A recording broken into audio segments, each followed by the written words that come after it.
enter the serial number present on the back of the device.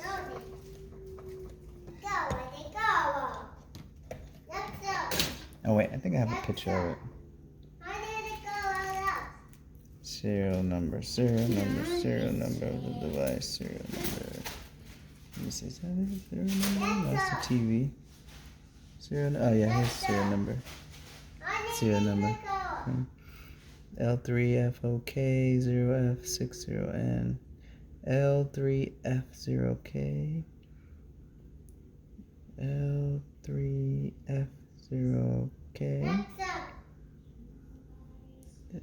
0F607.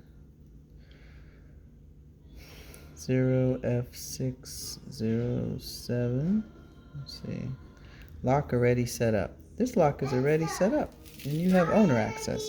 If you're experiencing problems with this lock, you can perform a factory reset. Okay, take this lock. Let's see. Front door connecting.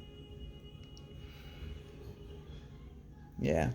So see how it says needs calibration. When I spoke to support, we ran through all the steps, but this keeps saying needs calibration. So as we spoke with customer support, I believe her name was Susanna, she said take a video of the issue and then you guys will send me a replacement. So, and I'll put the case ID in the email and I'll send you this video. I'll upload it and send it to you, okay? Thank you.